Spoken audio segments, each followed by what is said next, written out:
तुलसी महारानी नमो नमो, हरि की पटरानी नमो नमो।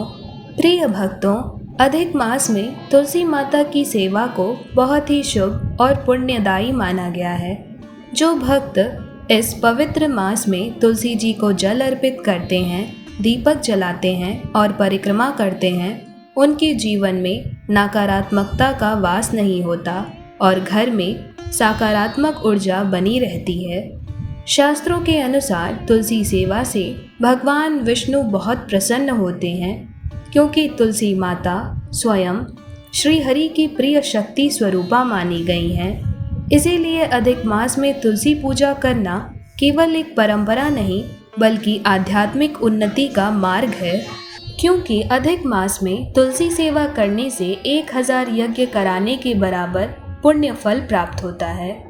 इसके साथ ही अधिक मास में तुलसी जी से जुड़ी कथाओं का श्रवण भी अत्यंत पुण्य फलदायी माना जाता है। कहा गया है कि जो भक्त श्रद्धा से तुलसी माता की कथा सुनाता या सुनता है, उसके जीवन के सभी पाप धीरे धीरे समाप्त हो जाते हैं और मन में भक्ति, धैर्य और विश्वास बढ़ता है। तो भक्तों, आज के इस वीडियो में हम आपको माता तुलसी से जुड़ी 3 पवित्र पौराणिक कथाएं सुनाने वाले हैं, तो इसे ध्यानपूर्वक अंत तक अवश्य सुनिए और कमेंट बॉक्स में तुलसी माता की कृपा प्राप्त करने के लिए जय माता तुलसी अवश्य लिखिए। एक गांव में एक साधारण सी कन्या रहती थी, जिसका मन बचपन से ही भक्ति में रमा हुआ था। वह जब छोटी थी तभी से उसकी आदत बन गई थी कि वह प्रतिदिन तुलसी माता की पूजा किए बिना कुछ भी ग्रहण नहीं करती थी। सुबह उठते ही स्नान करके वह सबसे पहले तुलसी माता को जल अर्पित करती, दीपक जलाती और हाथ जोड़कर कहती, हे तुलसी माता, मेरे जीवन में चाहे सुख हो या दुख, आपकी भक्ति कभी कम न हो। तभी वह अपना पहला भोजन करती। समय बीतता गया और वह कन्या धीरे धीरे बड़ी हो गई। उसका स्वभाव बहुत ही शांत, विनम्र और भक्ति से भरा हुआ था। उसके माता पिता भी उसकी श्रद्धा देखकर बहुत प्रसन्न रहते थे। जब उसकी शादी की योग्य आयु हुई तो उसका विवाह एक अच्छे परिवार में कर दिया गया। विदाई के समय उसके माता पिता ने उसे दहेज में एक छोटा सा तुलसी का गमला भी दिया और कहा, बेटी, यह तुलसी माता ही तुम्हारी हर परिस्थिति में सदा सर्वदा रक्षा करेंगी। हमेशा इनकी सेवा करती रहना। ससुराल पहुंचकर भी उस कन्या ने अपनी दिनचर्या नहीं बदली। वह रोज ब्रह्म मुहूर्त में उठती, स्नान करती और सबसे पहले तुलसी माता की पूजा करती। उसके बाद ही वह रसोई का काम करती या भोजन ग्रहण करती। लेकिन उसकी इस आदत से उसकी 2 जेठानियां बिल्कुल भी प्रसन्न नहीं थीं। वे दोनों उसे देखकर अक्सर उसका उपहास उड़ाती, कहती, देखो बड़ी साध्वी बनती है, बिना पूजा किए खाना नहीं खाती। धीरे धीरे उन दोनों के मन में ईर्ष्या बढ़ने लगी। वे सोचने लगी कि कैसे भी करके इस कन्या की भक्ति तोड़नी चाहिए। एक दिन जब वह कन्या तुलसी पूजा करने गई तो उन दोनों जेठानियों ने चुपके से उसका तुलसी का गमला छुपा दिया। कन्या जब पूजा के लिए आई और तुलसी जी का गमला नहीं मिला तो वह बहुत परेशान हो गई। मन में बहुत पीड़ा हुई। उसने पूरे घर में ढूंढा, आंगन में देखा, कुएं के पास देखा, लेकिन तुलसी जी का गमला कहीं नहीं मिला। उस दिन दुख के कारण उसने अन्न ग्रहण नहीं किया, क्योंकि उसका नियम था कि तुलसी माता की पूजा के बिना वह कुछ भी ग्रहण नहीं करती। वह पूरी रात्रि दुखी होकर रोती रही और मन ही मन तुलसी माता से प्रार्थना करती रही, हे माता, मैंने क्या अपराध किया जो आप मुझसे दूर हो गईं? उसके हृदय की यह सच्ची भक्ति देखकर, उसकी सच्ची सेवा भाव देखकर और आंसुओं से भरी पुकार को देखकर माता तुलसी अत्यंत प्रसन्न हो गईं। उसी रात एक दिव्य अद्भुत चमत्कार हुआ। जैसे ही घर के सब लोग सो गए, उस कन्या के कमरे में एक दिव्य प्रकाश फैल गया। सुबह जब वह उठी तो उसकी आंखें आश्चर्य से भर गई। उसके पलंग के चारों कोनों पर 4 तुलसी के गमले अपने आप प्रकट हो गए थे। पूरा कमरा तुलसी की सुगंध से भर गया था। ऐसा लग रहा था जैसे स्वयं तुलसी माता वहां विराजमान हो गई हो और मुस्कुरा कर कह रही हो, पुत्री अब तुम दुखी मत हो, मैं तुम्हारे पास आ गई हूँ। कन्या को यह दृश्य देखकर उसकी आंखों से आंसू बहने लगे, लेकिन इस बार आंसू दुख के नहीं बल्कि आनंद के थे। उसने हाथ जोड़कर कहा, माता आपने मुझे कभी अकेला नहीं छोड़ा। इतना कहकर अब और वह तुलसी के गमले अपने कमरे में देखकर अत्यंत प्रसन्न हुई। अब उसे पूजा के लिए कहीं बाहर नहीं जाना पड़ता था और न ही अब कोई उसका गमला छुपा सकता था। जब सुबह उसकी दोनों जेठानियां आईं और उसे हंसकर चिढ़ाने लगी, कहने लगी कि आज तुम तुलसी जी की सेवा कैसे करोगी, गमला तो है ही नहीं। तब कन्या ने शांत होकर मुस्कुरा कर कहा, आप मेरे कमरे में चलकर देख लो, स्वयं माता तुलसी साक्षात वहाँ विराजमान हो गई हैं। अब मेरे पास केवल एक तुलसी माता नहीं बल्कि 4 हैं। वे दोनों यह सुनकर बहुत आश्चर्यचकित हो गईं और आश्चर्य होकर उसके कमरे में गईं। और जब उन्होंने वहाँ वह दृश्य देखा तो वह एकदम हैरान रह गईं। चारों कोनों में 4 तुलसी के गमले रखे हुए थे। यह देखकर तो वे समझ गईं कि यह कोई साधारण बात नहीं है। उनके मन में पश्चाताप जाग उठा। उनकी आंखों में भी आंसू आ गए और वे कन्या के पैरों में गिरकर बोली, हमने तुम्हारा बहुत अपमान किया, हमें क्षमा कर दो।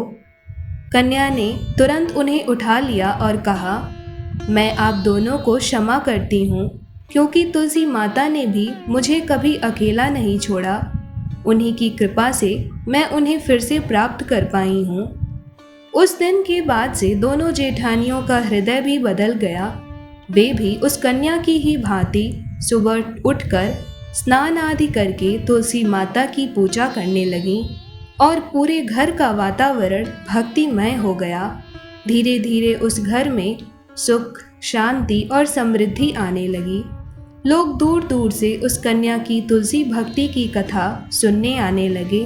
अंत में हम भी तुलसी माता जी से यही प्रार्थना करते हैं, हे तुलसी माता, जैसी कृपा आपने देवरानी पर करी वैसे ही हम सभी भक्तों पर भी करना।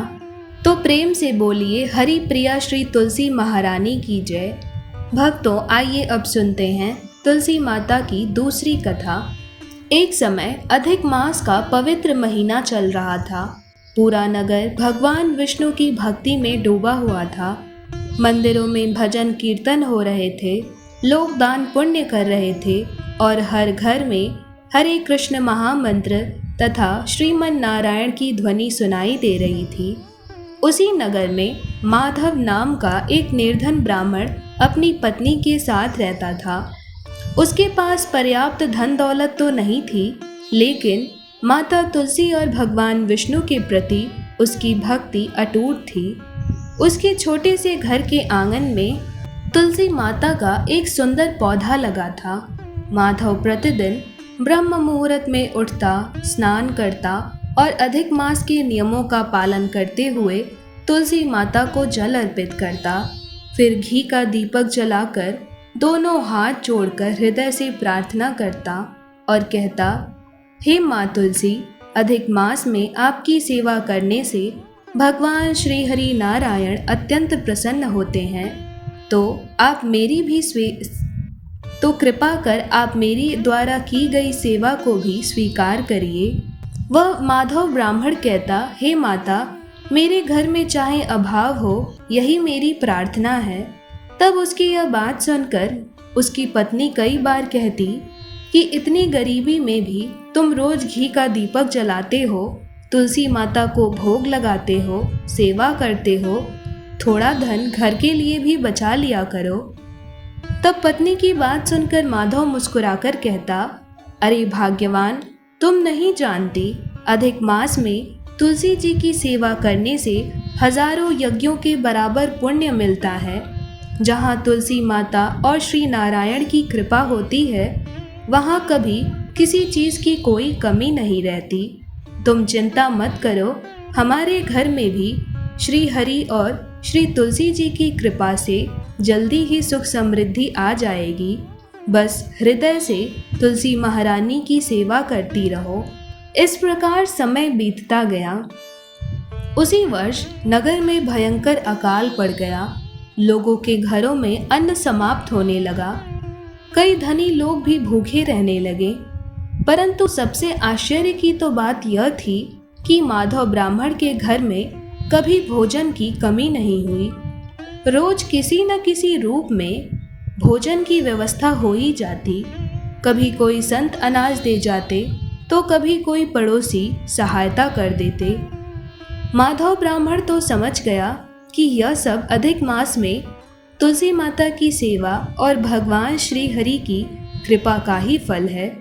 इसीलिए उसकी श्रद्धा और भी बढ़ती जा रही थी।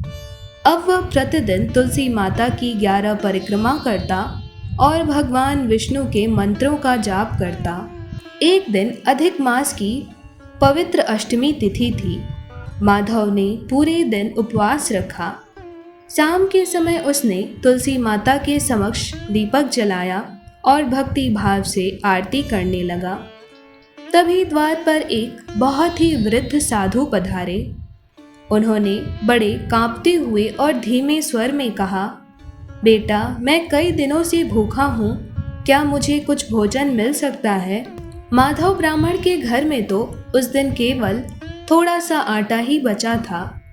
पत्नी चिंतित होकर बोली, यदि यह भी दे दिया तो हम कल क्या खाएंगे?